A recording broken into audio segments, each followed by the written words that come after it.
बिस्मिल्लाहिर्रहमानिर्रहीम।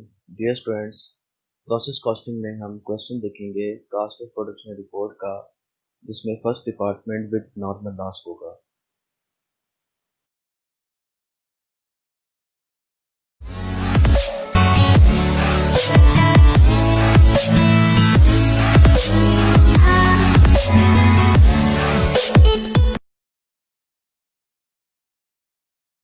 Food hardware factory manufactures a product that is processed in 3 departments. अब ये product ऐसी है जो 3 डिपार्टमेंट्स में गुजरने के बाद कंप्लीट होती है।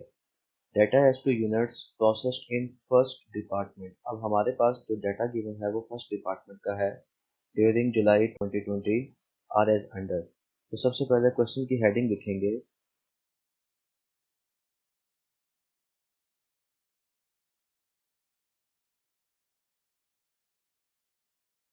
हमारे पास है फूड हार्डवेयर फैक्ट्री, कंपनी का नेम आ गया। सेकंड लाइन पे हम लिखेंगे कि हम बनाने क्या जा रहे हैं, cost of production report. Department number 1 है और for the month of July 2020।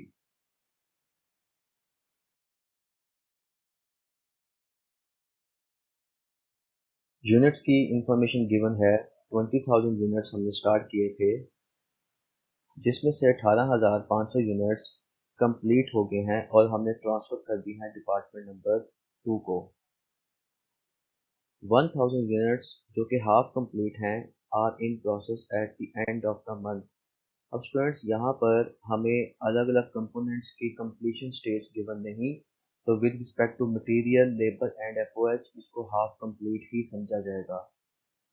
20,000 unit हमने स्टार्ट किए थे, 18,500 यूनिट्स हमारे कंप्लीट हो गए, 1,000 यूनिट हमारे स्टिल इन प्रोसेस हैं।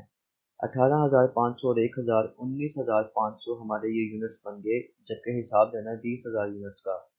बाकी 500 यूनिट्स जो हैं उसमें उसने बताया कि they were lost during the process. अब स्टूडेंट्स यहाँ पर एक बात याद रखनी है कि जब हमें लॉस के नेचर गिवन ना हो तो हम उसे कंसिडर करते हैं कि ये नॉर्मल लॉस है।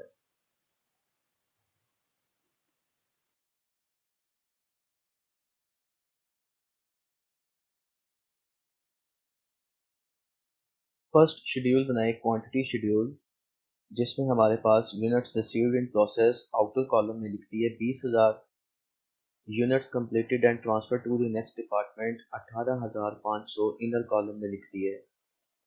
यूनिट्स स्टिल इन प्रोसेस जो कि हाफ कंप्लीट है, यहाँ पे एक बात का ध्यान रखना है कि हमारे जो कंप्लीटेड यूनिट्स होते हैं ये तो हमेशा 100% कंप्लीट होते हैं, लेकिन जो स्टिल इन प्रोसेस है उनके साथ उनकी कंप्लीशन स्टेज लाजमी मेंशन की जाती है।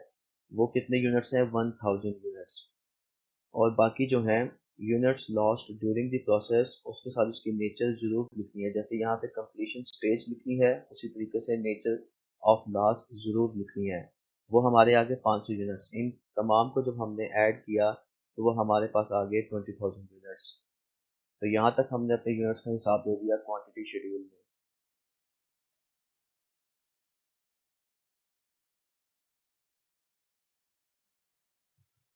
कॉस्ट के डाटा को अगर देखें तो कॉस्ट का डाटा हमारे पास यहाँ पे गिवन है, जिसमें following cost are incurred in the first department during July 2020। Direct material की कॉस्ट गिवन है, डायरेक्ट लेबर की कॉस्ट गिवन है और फैक्ट्री ओवरहेड की कॉस्ट हमारे पास गिवन है।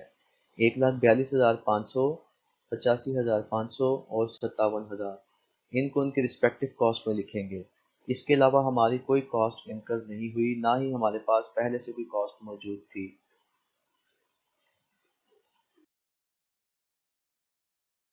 तो सेकंड हम बनाएंगे cost charge to the department, जिसमें टोटल कॉस्ट हमने जो ऐड की है, cost added by this department, उसमें है मटेरियल की कॉस्ट 1,42,500, डायरेक्ट लेबर की 85,500 और फैक्ट्री ओवरहेड की 57,000 है। इन तीनों को ऐड किया तो total cost added by this department आ जाएगा। कि इन तीनों का टोटल है, total cost added by this department 2,85,000। इसके अलावा हमने कोई कॉस्ट ऐड नहीं की, तो इसी का हमने हिसाब देना है, जिसको हम लिखेंगे total cost to be accounted for.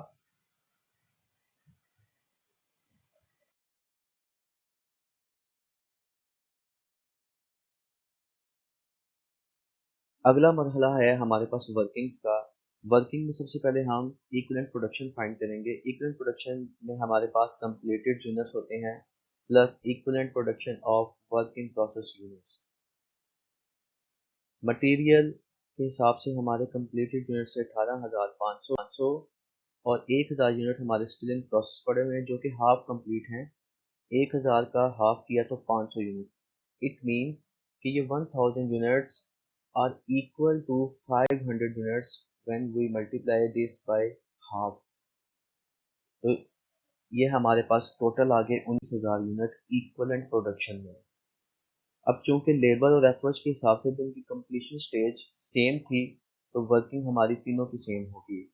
और यहाँ पे अगर आप देखें कि हमारे पास ये जो लाइन है वो कंप्लीटेड यूनिट्स की है, यहाँ पे हमारे तमाम यूनिट्स कंप्लीटेड यूनिट्स सेम आ गए। ये हमारे पास डाटा गिवन होगा कंप्लीटेड यूनिट्स का, तो यहाँ पर कंप्लीटेड यूनिट्स लिखना बहुत आसान है। इसके बाद सेकंड लाइन हमारे पास आती है number of units in closing working process. ये भी हमारे पास गिवन होते हैं, इनको भी हम एक लाइन में लिख देंगे। जबकि ध्यान रखना है कंप्लीशन स्टेज का कि उनके रिस्पेक्टिव कंप्लीशन स्टेज जो भी होगी उसके साथ मल्टीप्लाई कर देंगे। तो ये हमारे पास टोटल क्या आ गया, equivalent production of working process. और ये तीनों की 19,000 आ गई क्योंकि उनकी कंप्लीशन स्टेज तीनों की सेम थी जो कि हाफ कंप्लीटेड थे। यूनिट कॉस्ट फाइंड करेंगे। हमारे पास मटेरियल की कॉस्ट 1,42,500 गिवन थी, उसके रिस्पेक्टिव नंबर ऑफ यूनिट से डिवाइड करेंगे तो हमारे पास यूनिट कॉस्ट आ जाएगी। इसी तरह से लेबर की कॉस्ट भी हमारे पास गिवन थी 85,500, उसको भी हमने उसके respective number of equivalent production से डिवाइड करेंगे। और एफओएच की भी कॉस्ट गिवन है, उसको भी उसके रिस्पेक्टिव इक्विवेलेंट प्रोडक्शन से डिवाइड करेंगे तो हमारे पास तीनों के रिस्पेक्टिव यूनिट कॉस्ट आ जाएंगी।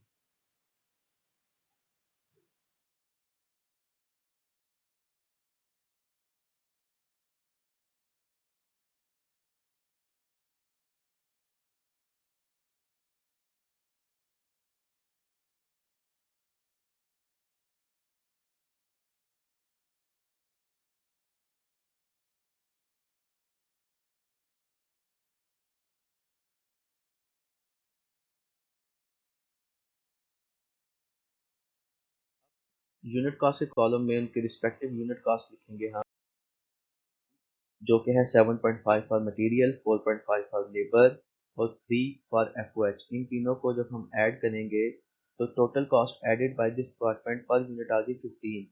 और इसके अलावा कोई कॉस्ट नहीं तो इसी का हमने हिसाब देना है total cost to be accounted for में।